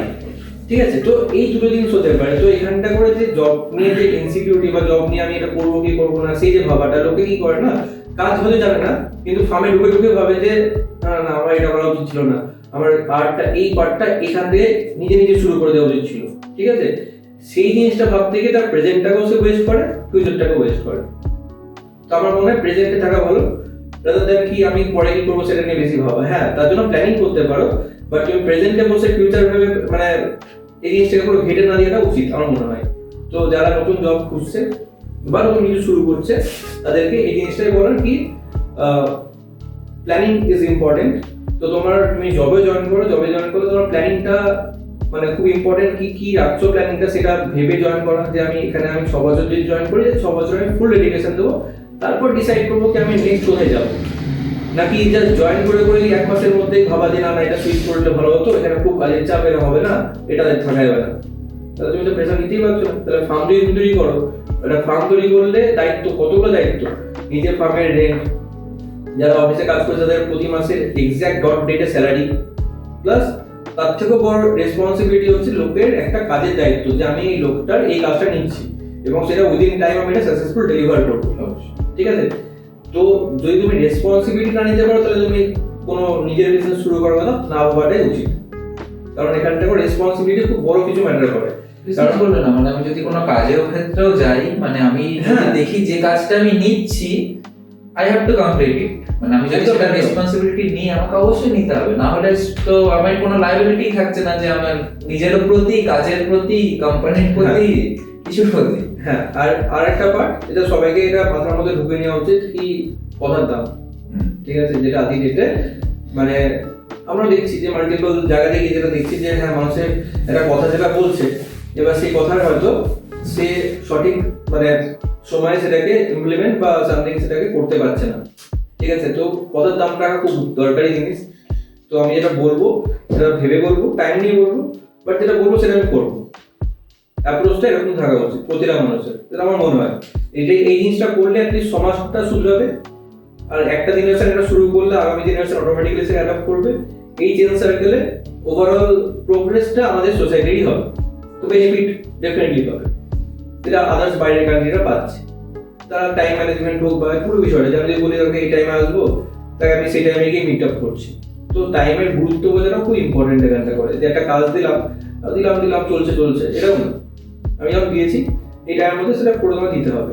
সেটা তুমি অ্যাজ এ এমপ্লয়ি হিসেবে ভাবতে পারো অথবা as a service provider or something else, যে ডিপার্টমেন্টে আছো সেটাকে নিয়ে ভাবতে পারো। তো জব আর এই কাজের মধ্যে এই দুটো পার্ট খুব ইম্পর্টেন্ট জিনিস একটা। যেহেতু তোর আইটির পার্ট আছে এবং একটা জিনিস আইটির পার্টের মানে এটা আমাদের জিজ্ঞাসা করতেই হতো, এআই এখন প্রায় চর্চার টপিক, এলন মাস্ক থেকে শুরু করে সবাই বলেছে এআই। এই যে একটা কন্ট্রোভার্সি আছে, এআই চাকরি কেড়ে নেবে, এটা মানে আইটির ফিল্ডে বা এর ফিল্ডে কি মনে হয় অ্যাজ এ পার্সন? তুই যেহেতু দেখছিস আর আমরা যেহেতু টেকনোলজিটাকে আমরা দেখে এসেছি, মানে এভলিউশনটা আমাদের কাছে মানে ছোট ফোন তারপরে অ্যান্ড্রয়েড পুরো একটা আছে, তো সেখানে দাঁড়িয়ে কি মনে হয় যে এআই কি করতে পারে ভবিষ্যতে? অ্যাজ এ 90s কিড আমরা সবটাই দেখেছি, আমরা মাঠেও খেলেছি, আমরা মোবাইলে ছোট ফোন দেখেছি, ওই স্নেক গেম খেলা থেকে শুরু করে অ্যান্ড্রয়েড সবই ব্যবহার করতাম। তো আমাদের জেনারেশনটা একটা জেনারেশন যে জেনারেশনটা টোটালটা ফিলও করেছে এবং টোটালটা এক্সপ্লোরও করেছে। ঠিক আছে, whereas like after 2000 born যারা আছে তারা ম্যাক্সিমাম টাইম মোবাইলের উপর টেক্সট বা মোবাইল সার্ভি হয়ে আছে, তো গেম খেলা তাদের একটা প্যাশন এবং অল্প বয়সে চোখে চশমা, এটাও একটা পার্ট। ঠিক আছে, তো এইভাবে গেছে, তো দেখেছি দুটো বিষয়। তো এআই কোনো সময় চাকরি খাবে না করে, ঠিক আছে, একটা বেটার ফর্মে একটা মানুষকে নিয়ে আসবে। যখনই সে বুঝবে যে আমার এআই এই পজিশনটা নিচ্ছে, সে বলল ঠিক আছে চলো আমি তাহলে এআইটা একটু জেনে আসি বা শিখে আছি, আর্টিফিশিয়াল ইন্টেলিজেন্সটা কি সেটা জানি, মেশিন লার্নিংটা কি সেটা জানি। যার জন্য আজকে যত প্রাইভেট স্কুলগুলো আছে তাদের ক্যারিকুলামসের মধ্যে ক্লাস 11-12-এ এআইটা অ্যাজ এ সাবজেক্ট হিসাবে ইন্ট্রোডিউস করছে এবং তাকে একটা বেসিক থেকে তাদেরকে একটা করে নলেজ গেইন করাচ্ছে। তো শেখাচ্ছে, তো স্কিল আপ হচ্ছে বেসিক্যালি এটাতে। তো স্কিল আপ হওয়াতে কি হচ্ছে, সেই ছেলেটা যখন দেখা হলো আফটার গ্র্যাজুয়েশন যাচ্ছে, সে বলছে আমি তো এআই সমস্ত জানি, এআই ইউজেস জানি, তাহলে তার একটা জব অপরচুনিটি বেশি হয়ে যাচ্ছে, জবে জয়েন করার একটা চান্সেসটা অনেকটাই হাই হয়ে যাচ্ছে আদার্স ক্যান্ডিডেটের থেকে। তো এখানে হচ্ছে শেখাটা হচ্ছে ফ্যাক্টর। যদি আমি শিখে নিই তাহলে এআই আমার কি করতে পারে, এআই আমার টাইম সেভ করতে পারে। আমার যেটা হয়তো একটা এন্টায়ার হয়তো 4 পেজের ওয়েবসাইট ডিজাইন করতে দেখা হয়তো একদিন লাগছে, সেটা আমাকেও 5 মিনিটে করে দিচ্ছে। এআই করবো হচ্ছে এই কাজটা। তো আমি এআই কে যদি ব্যবহার করতে জানি তাহলে আমি আমার আলটিমেট নিজেরই প্রফিট করছি, নিজেরই টাইম সেভ করছি। যে কোনো স্ক্রিপ্ট হোক, যে কোনো কন্টেন্ট হোক, এনিথিং এআই ক্যান জেনারেট আজকে ডেটে। তো শুরুর দিকে হয়তো এই থটটা ছিল, কিন্তু আফটার চ্যাটজিপিটি ইউজেসের পরে লোকে হয়তো বলছে না এআই তো দারুণ জিনিস। আমাকে মাল্টিপল টাইমস বলে যে হয়তো তারা হয়তো লজিকটা বুঝতে পারছে না, লজিকটা সিম্পল লজিক আছে, এখান থেকে বুকিং হবে, ওখানে গিয়ে সেটা সেভাবে দেখতে হবে। তারা টার্ম ইউজ করছে কি এটা এআই দিয়ে হবে না। এবার এআই ইউজেসটা কি করতে পারে, এআই অটোমেশন করতে পারে, অটোমেশনে আমি এআই ইউজ করতে পারি। তো সেই জায়গার না তারা এইভাবে বলছে, তো ওটা ডেফিনেটলি অ্যাওয়ারনেস আছে, যখন হবে আরো বেশি তখন বিষয়টার মধ্যে আরো বেশি আর কি তাদের নলেজ বেড়ে যাবে, মানে গেইন করবে। তার স্টুডেন্টদের জন্য এআই এখন যতটা ভালো ততটাই খারাপ। মোটামুটি ইউনিভার্সিটিতে আমি দেখছিলাম যে একটা চলে আসে যে পড়াশোনার যে আমাদের বই পড়ার যে ব্যাপারটা এটা থাকে, এআই কোথাও গিয়ে সেই জায়গাটাকে স্টুডেন্টদের জন্য, স্পেসিফিক্যালি স্টুডেন্টদের জন্য একদিকে যেমন হেল্প করছে, মানে আমি যদি একটা কোড চাই এআই কে, ও আমাকে জেনারেট করে দিচ্ছে, ব্যাপারটা ইজি হয়ে যাচ্ছে। সেখানে মনে হচ্ছে যে লার্নিং এক্সপিরিয়েন্সটা কোথাও গিয়ে হ্যাম্পার হচ্ছে বা চেঞ্জ হচ্ছে বা কি হচ্ছে।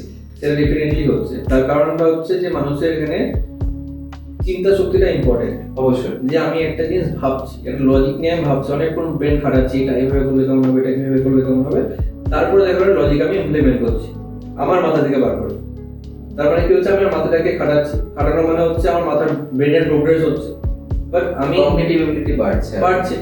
তো সেই জায়গাতে আমি এখন কি করছি, আমি জাস্ট একটা প্রম্পট লিখে দিচ্ছি, সেটা চলে আসছে, আমাকে ভাবতে হচ্ছে না। ঠিক আছে, এতে কিন্তু হ্যাঁ এটা একটা জিনিস, এই একটা ফেজ, তো এটা আমরা আগেও শুনেছি, ছোটবেলাতে শুনেছি যে মানে কম্পিউটারের অ্যাডভান্টেজ আর ডিসঅ্যাডভান্টেজ, হ্যাঁ যে যেভাবে নেবে, তাই তো একটা পার্ট ছিল এই বিষয়টা, যে যেমন একটা খারাপ দিকও আছে আর ভালো দিকও আছে। তো এই জায়গায় দেখতে গেলে হ্যাঁ এটা একটা নেগেটিভ পার্ট হচ্ছে যে মানুষের চিন্তাধারা বা চিন্তার বিকাশ ঘটাচ্ছে, ডাউন করছে। এবার চিন্তার বিকাশ যদি আজকে ঘটে যায়, তাহলে ঠিক ভুলের মধ্যে একটা ডিফারেন্সিয়েট করার যে ক্ষমতাটা বা ক্যাপাসিটি বা ক্যাপাবিলিটিটা, সেটাও কিন্তু ডে বাই ডে কমে যাবে। আর এটা কমে গেলে সমাজের ক্ষতি, মানে প্রচন্ড পরিমাণে ক্ষতি। একটা দেখা গেল কোনো হয়তো পলিটিশিয়ান কিছু একটা বুঝিয়ে চলে গেল, সেটা ঠিক বললো কি ভুল বললো, সেটা যদি বোঝার ক্যাপাসিটি যদি না থাকে মানুষের মধ্যে আগামীকালে, তাহলে তো বিশাল বড়টা মুশকিল হয়ে যাবে না সমাজের, সোসাইটির ক্ষেত্রে। তো সেটা ডিফারেন্ট একটা পার্ট থাকছে। বাট হ্যাঁ এটা একটা বিষয় যে এই টাইম সেভ করছে আর এই ব্যাপারগুলো করে দিচ্ছে ইজি ওয়েতে। তো লার্নিং ইজ ইম্পর্টেন্ট, এবং চিন্তা শক্তি এবং এই ব্যাপারগুলোকে নিয়ে স্টাডি করাটা ইজ ইম্পর্টেন্ট। যেটা করতে থাকতে হবে, এমন নয় কি ও তো আছে একটা স্ট্যান্ড বাই, সব তো এখানে জেনে দেবো। আমার মাথায় বেকার বেকার লোড বাড়িয়ে আমার মাথার মধ্যে মেমারিকে বেশি হ্যাম্পার করে লাভ নেই, যা আছে থাকুক, এটা করা উচিত না। কারণ যখনই আমি এই জিনিসটা করা বন্ধ করে দেবো, বন্ধ করে দেওয়া মাত্র আমার মাথার মধ্যে কিন্তু নেগেটিভ আর 5টা বাজে জিনিস সেই জায়গাটা ক্যাপচার করার চেষ্টা করবে। অবশ্যই যে মাথা খালি আছে, তাহলে এটা দেখি বা ওটা করি বা সেটা করি বা নেগেটিভ বাজে কিছু করি, তখন এই জিনিসগুলো মাথার মধ্যে ইম্পোজ হতে শুরু হয়। এখন ডিপ্রেশন, অ্যাংজাইটি খুব কমন ওয়ার্ড হয়ে গেছে, যেগুলো আমরা এই বয়সে অন্তত আমরা মানে কোনোদিনও টের পাইনি যে এরকম কিছু হতে পারে লাইফে।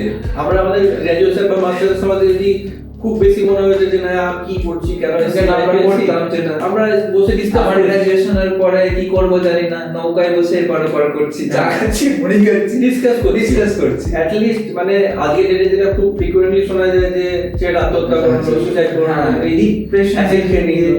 ডিপ্রেশন এই ওয়ার্ডটা আমাদের মধ্যে ছিল না। হ্যাঁ ছিল যে মন খারাপ ছিল, ভালো লাগছে না, ব্যাপারটা এরকম হয়ে গেছে, তো এরকম ছিল বিষয়টা। তো এবং ওই মায়ের দুটো খুন্তির বাড়ি খেলে ডিপ্রেশন নরমাল হয়ে যেত, তো ওরকম বিষয় ছিল না যে ডিপ্রেশন চলে যাবে।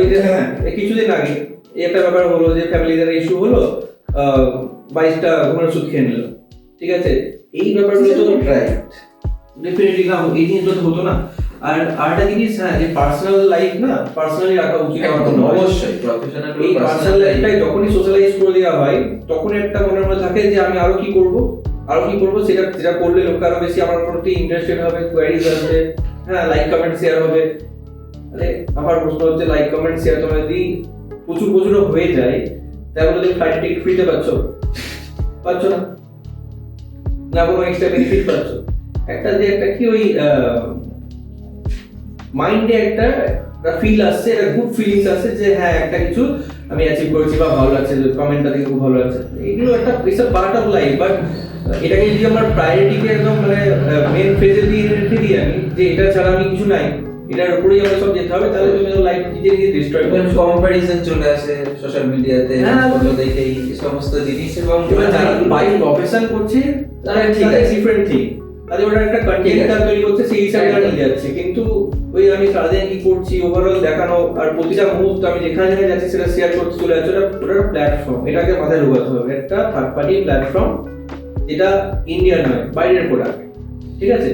এবার সেই প্রোডাক্টের মধ্যে আমি আমার প্রতিটা মুহূর্ত শেয়ার করছি, মানে এবং ওখানে তো ইভেন ফেসবুক অ্যাক্টিভিটি বলে একটা অপশন আছে, সেটা হয়তো অনেকে লক্ষ্য করে না। সেই ফেসবুক অ্যাক্টিভিটিতে যেটা হয় যে আমাদের ব্যাকগ্রাউন্ডে যত অ্যাপ্লিকেশন চলে তার সমস্ত ডেটাটা তারা ক্যাপচার করে রাখে নিজেদের মধ্যে, সেটাকে মাল্টিপল টাইমে তারা ইউজ করে অ্যাজ অ্যান অ্যাডভার্টাইজমেন্ট হোক বা তাকে কাউকে পোস্ট নোটিফিকেশন কিছু পাঠানোর হোক, সেই পারপাসে ইউজ করে থাকে। তো ফেসবুক অ্যাক্টিভিটিটা ক্লিয়ার করা বা ওখান থেকে রিমুভ করা উচিত টাইম অন টাইম। তো আমাদের যখন দেখি মানে এমন একটা কোনো কিছু বিষয় নিয়ে কথা বললাম, সাপোজ আমার পার্টনারের ঝামেলা হলো, আমি অটোমেটিক্যালি আমার ইনস্টাগ্রামে যদি আমি স্ক্রল করি আমি দেখতে পাবো যে আমার কাছে সেই জিনিস আসছে যেটা আমাকে বলছে যে এই খারাপ, আর তার কাছে ঠিক অন্য জিনিস আসছে। মানে ইভেন আমরা এই কনভারসেশনটা করছি বন্ধুদের, আমি আউট অফ নোওয়্যার আমি যদি এখন ইনস্টাগ্রাম স্ক্রল করি আমি আবার ফ্রেন্ডশিপের কয়েকটা রিল মানে আমার আসবে। মানে এই জায়গায় এরকমের ট্র্যাক হচ্ছে। তো there is a term which is called privacy, যেটা ধীরে ধীরে স্ন্যাচ হচ্ছে একদম। এখান থেকে তারা চুরি করছে বেসিক্যালি, এবং আমাদের প্রাইভেসি তারা নিয়ে নিচ্ছে এবং তারপর যা করা তার কাস্টমাইজ হিসেবে করছে, আমাদেরকে অ্যাজ এ প্রোডাক্ট হিসেবে ব্যবহার করছে। ঠিক আছে, যখন এরিয়াটা তো বড় টার্ম আছে, যখন কোনো জিনিস ফ্রিতে পাওয়া যাচ্ছে তার মানে বুঝাতে হবে তা আমি হচ্ছে সেই প্রোডাক্টটা যে হচ্ছে জিনিসটা কনজিউম করছি। তো এই ক্ষেত্রেও সেই ব্যাপারটাই চলছে। পার্সোনাল লাইফ পার্সোনাল থাকা এবং কম্পারিজন যত না করা যায় ততই মনে হয় মানুষ একটু শান্তিতে। এই যে আমাদের যে লাস্ট আমরা ঘুরে আসবো সিকিমে, ঠিক আছে, তো সিকিমের মধ্যে না আমি গেছি, আমি গিয়ে হয়তো ওই জায়গাটা না ফিল করার দিকে বেশি ইন্টারেস্টেড ছিলাম, যে জায়গাটা ফিল করছিলাম যে কেমন, এই জায়গাটার ওয়েদার এত ভালো, এই বিষয়টার উপর বেশি এঙ্গেজ ছিলাম। কি আদার্স যারা কি করে যে প্রতিটা যা দিচ্ছে পিকচার ক্লিক করে চলে যাচ্ছে। ঠিক আছে, জিতুকে বললে খারাপ লাগবে, সে তো ফোন নিয়েই ব্যস্ত ছিল। এটাই হচ্ছে ব্যাপার, you have to live the moment. যখন যেটা জিতু খারাপ মনে করিস না। অ্যাকচুয়ালি দেখ, এবার আমরা কি করেছি, আমরা ওখানে গেছি কালিম্পং ডিস্ট্রিক্টে নেমেছি, নেমে একটা ক্রিকেটের ব্যাট বল কিনেছি। আমি জানি না আমি কোথায় যাচ্ছি, কারণ যেহেতু একটি প্রিডিফাইন্ড ছিল একটা কোম্পানি দ্বারা। তো সেই পারপাসে যখন আমরা রিচ আউট করলাম দেখলাম যে একটা বিশাল বড় গ্রাউন্ড পেলাম, ঠিক পিছনে কাঞ্চনজঙ্ঘা ফুল রেঞ্জ আছে। আমরা কিছু না ভেবে ব্যাট বল নিয়ে ব্যাগপত্র রেখে মাঠে নেমে পড়লাম, মাঠে নেমে খেলতে শুরু করলাম। আমি কিন্তু ওই জায়গায় ছবি তুলতে যাইনি, আমি ওই জায়গা এনজয় করেছি। মানে আমার কাছে ওই মোমেন্টটা সব থেকে বড় প্রিসিয়াস মোমেন্ট ছিল আমার লাইফে, কারণ ছোটবেলাকার বন্ধুদেরকে আমি এক জায়গায় পেয়েছি, যাদেরকে নিয়ে তাও একটা হিল স্টেশনে, সেখানে গিয়ে আমি ক্রিকেট খেলছি। তো এটা একটা বড় মোমেন্ট আমার কাছে, যেটা আমি ফিল এবং এনজয় করেছি। তো দিস ইজ হোয়াট, কি এরকম হওয়া উচিত ন্যাচারালি। দাদা কি ওখানে গেলাম, আগে রুমের ছবি 4টে তুললাম, 5টা দেখা হলো গাড়ির ছবি তুললাম, দিয়ে ফেসবুকে পোস্ট করে দিলাম, কমোডিফাই করে ফেলছি আমরা জিনিসগুলো। আমরা এখানে এসেছি, এই ব্যাপার ডে 1 চলে এসেছি এখানে। তো লোককে জানি আমরা কি লাভ আছে, আসছে আমি পয়সা নিয়ে গেছি জায়গাতে, তারা তো পয়সা আমাকে ইনভেস্ট করেনি যে আমি যদি স্ট্রিট স্পন্সর ধরে এমন নয় যে আমি জিনিসটা প্রফেশনাল খুব এটাকে নিয়ে, আমি র্যান্ডম করছি। এটা দরকার নেই জানানোর, কারণ অনেকে অনেক রকম মোটিভে রিলেটেড থাকে। এবার সাপোজ আমি কাউকে জানিয়ে দিই যে আমি বাড়িতে নাই, তাহলে অনেকে হয়তো এরকম ভেবে বসে আছে, তাহলে ওরা বাড়িতে নেয়, তাহলে বাড়িতে মা বাবা একা আছে, এই টাইমটা আমি গিয়ে তাকে অ্যাটাক করতে পারি। অনেকে এই ওয়েতেও এই বিষয়টাকে নেয় অবশ্যই। তো যার জন্য পার্সোনাল লাইফটা একটু প্রাইভেসি রাখা বেশি রাখা উচিত। তো হলো অনেক সিরিয়াস কথা, বাট এবার যেটা আমাদের মানে এরকম, যেহেতু আমি জিতুর নাম বললাম, জিতু আমার খুব মানে আমাদের ছোটবেলার বন্ধু, এবং আরো আছে পাপ্পু, ঋষভ, মানে দে আর লাইক চাইল্ডহুড ফ্রেন্ডস, মানে সিন্স একদম ছোটবেলা থেকে দেখেছি। তো শাউট আউট টু দেম। এবং এখন একসাথে যে এখনকার দাঁড়িয়ে লোকে বলে বন্ধুত্ব টেকে না, এই ওই খানাতে না, আমরা সবাই মোটামুটি একে অপরকে চিনি প্রায় 20 বছরের বেশি সময় ধরে। সে লাইফে সবাই বিভিন্ন জায়গায় গিয়েছে, ঠিকই আছে, বাট স্টিল সেই জিনিসটা, আর তোর আর আমার এটা থেকেই গেছে আউট অফ নোওয়্যার। মানে আমিও বাইরে থেকে চেয়েছি, মাঝখানে 2 বছর কথা বলিনি ভাই তোর সাথে, কেন আমার মনে নেই এখনো, রিজন আমরা কেউ মনে করতে পারি না যে কেন আমরা 2 বছর কথা বলিনি, but still it's going on. এবং তোর পার্টনারের কমপ্লেন, তোর গাড়িতে সব থেকে বেশি আমি ঘুরেছি। তোকে জ্বালায় গিয়ে সব থেকে বেশি বল বাবুদা, বল এইভাবে এই ব্যাপারটা হয়। ইভেন এই গাড়িতে সাপোজ দেখা গেল 30,000 কিলোমিটার হয়েছে, 25,000 বাবুদার সাথে জেনেছি। এগুলো আমাদের চলতে থাকে। তো অ্যাজ এ তো এই ফেজটা আমরা দেখেছি, এবং আমি ভাবলাম যে একটা সেগমেন্ট আমরা শুরু করতে চলেছি, এবং একটা এক্সপেরিমেন্ট হিসেবেই আমি স্টার্ট করছি, বিকজ না আমার কাছে প্রফেশনাল সেটআপ আছে, মিডিয়া ব্যাপারটার সঙ্গে আমি যুক্ত, জার্নালিজমটা আমার প্যাশন মোটামুটি, এবং আমি ওই ফিল্ডেই থেকে গেছি এবং কিছু একটা করার চেষ্টা করছি সেখানে দাঁড়িয়ে। মনে হলো যে আমাদের এইভাবেও কিছু স্টার্ট করা যায়, দেখা যাক এবং কি ফিডব্যাক আছে না আছে, কিরকম কি বলছে মানুষ, তারপরে তো প্রফেশনাল জায়গায় যেরকম যাওয়ার তো যাবে, তো সেটাই চলছে।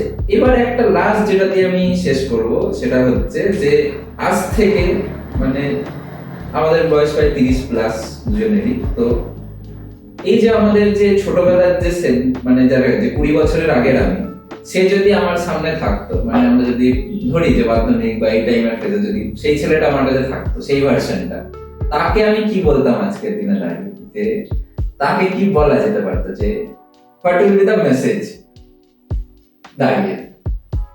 কারণ আমি দেখেছি মানে আমরা যেহেতু মেন্টালিটি ডিফারেন্ট ইয়েতেও থাকলেও আমাদের হয় একটা থাকে যে তখন সে একরকম ছিল, এখন সে একরকম ছিল। মানে আমাকে তুই চুল হাইলাইট করিয়েছিলি, আমি নিজে করিসনি, পালিয়ে এসেছিলি, তো এরকম জিনিস আমরা করে এসেছি। তো সেই সেলফ গুলোকে আজকে দাঁড়িয়ে আমরা কি বলবো?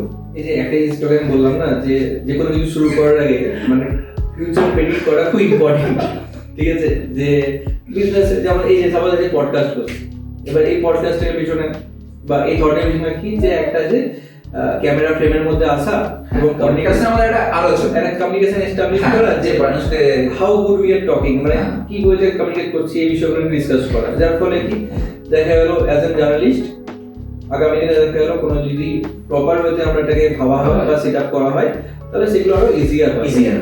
তো এটা জাস্ট একটা গ্রাউন্ড ক্লিয়ারিটি বলা যেতে পারে। তো সেই পারপাসে টেস্টিং ম্যাটেরিয়াল চলছে, যেটা আমরা রেগুলার চাই দরকার করি সেটা আমরা এখন আজকে বসে করছি আমার কাছে। তো এইটা হচ্ছে বিষয়টা। তো এবার সেই জায়গাতে হ্যাঁ, এবার চুল কালার করার ব্যাপারটা আসছে, যেটা হচ্ছে যে হ্যাঁ আমি ওই যে বললাম একটু প্রেডিক্ট করতে না ভালো। এবার কিছু সময় হয়তো ভেবে প্রেডিক্ট করতাম, কিছু সামনে থেকে প্রেডিক্ট করতাম, এক্সপেরিমেন্ট আমি ছিলাম। তো আমি দেখলাম যে ব্যাপারটা রাতে 3টে বাজছে এবং চুলটা কালার করার পর বিভৎস লাগছে। পুজোর আগে, হ্যাঁ পুজোর আগে বিভৎস লাগছে চুলটা কালারটা করার পর। আমি দেখলাম না, এই রিস্ক তো আমি নিতে পারবো না, আর যেটা ভাবা সেটা কর। তো আমি রিস্ক নিইনি, রিস্ক না নিয়ে পর বেনিফিট যেটা হয়েছে, পরদিন সকালে বলছে কাকিমা বলছে, আমার মা আমাকে বাড়ি থেকে বের করে দিচ্ছিল। ওর মা আমাকে বলছে তুই আমার ছেলে না, ও আমার ছেলে। তো এটা হচ্ছে বেনিফিট পেয়েছি আমি এটা প্রেডিক্ট করার জন্য। তো prediction is important in every field. ঠিক আছে, যদি প্রেডিক্ট শর্ট করা যায় তাহলে সব কিছুতে গেইন করে যেতে পারে। এটা একটা গেইন, এটাই বলবি তোর। আর আমার ওই ভার্সনটাকে কি বলবি এখন দাঁড়িয়ে, যদি দেখতিস যে এরকম আছে ছেলেটা, তাকে কি বলতিস? আগে বলতাম শেখো, কিছু শেখো, সেটা থেকে কিছু শেখো, লাস্ট 4 ইয়ার দেখো চলছে। তো এটাই হচ্ছে ঘন্টাখানে মোটামুটি আজকে আমাদের যে কমিউনিকেশনের ব্যাপারটা হলো, যেটা চায়ের চা খেতে খেতে চলে। একদিন আমাদের আরেকটা পার্ট, হ্যাঁ আরেকটা বাকি বন্ধুদের তার মধ্যে আরেকটাও আমাদের বাই অরিজিন বিজনেসম্যান আছে ঋষভ দাগা। তো সেটা আমাদের আলাদাই মানে ব্যবসাটাকে দেখে, আলাদা অ্যাঙ্গেলে দেখে ব্যবসাটাকে। যখনই আমি কোনো আইডিয়া দেওয়া হতো ওর আগে না এটা ভাবে হয় না, তারপর ওটাকে নিয়ে আবার বলতো না না এটা ভাবে হয়। তো something belongs to a business, ওর বিজনেস, ওর প্রফিট আর লস এগুলো বুঝে খুব ভালো করে বুঝে, এবং এটা খুব একটা ভালো বিষয়। এবং ও MBA কমপ্লিট করেছে। এবং আমাদের মধ্যে যারা যারা আছে আমার ফ্রেন্ড সার্কেলের মধ্যে, তারা সবাই মোটামুটি MBA MCA জার্নালিজম মাস কমিউনিকেশনে গেছে, কেউ গ্র্যাজুয়েট আছে। ঠিক আছে, তো মানে পড়াশোনার মধ্যে ছিলাম 90s কিডস হিসাবে সবাই। হ্যাঁ, বাট আজকের ডেটে যেটা হয় যে দেখেছি যে গ্র্যাজুয়েশন কোনো পাস করলো, পাস করে তারপর ড্রপ আউট হয়ে কাজের বিষয় ছুটছে। ঠিক আছে, তো আমার মনে হয় পড়াশোনাটা খুব ইম্পর্টেন্ট পার্ট, এবং সেটা সময় থাকতেই করা উচিত।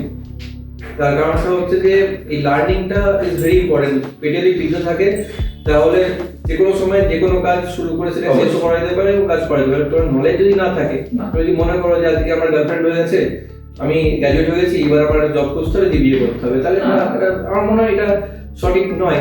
হ্যাঁ, যদি স্কোপ থাকে, সুযোগ থাকে, তাহলে পড়াশোনাটা কন্টিনিউ করে এটা উচিত।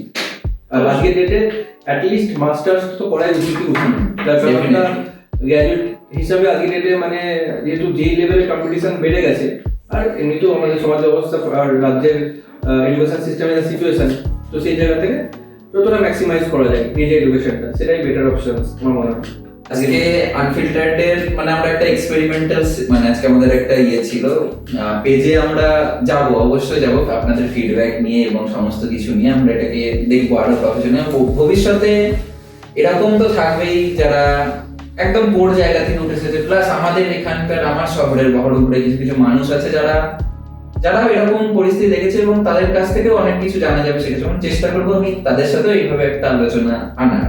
তো এখানেই আজকে আমাদের সেগমেন্ট শেষ করছি, দেখা হচ্ছে আপনাদের সাথে। আর একটা বিষয় সেটা হচ্ছে যে আমাদের overall conversation communications good and bad যা কিছু আছে ফিডব্যাক ইজ ইম্পর্টেন্ট।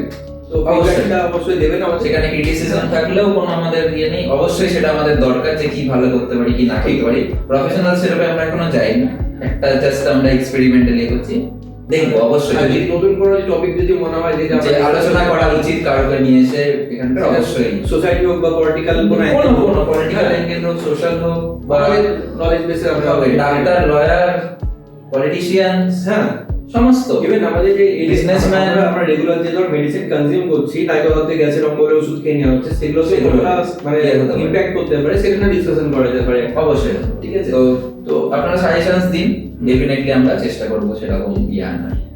আজকের মতো এখানে আমাদের এই সেগমেন্ট ইউজার শেষ করছি।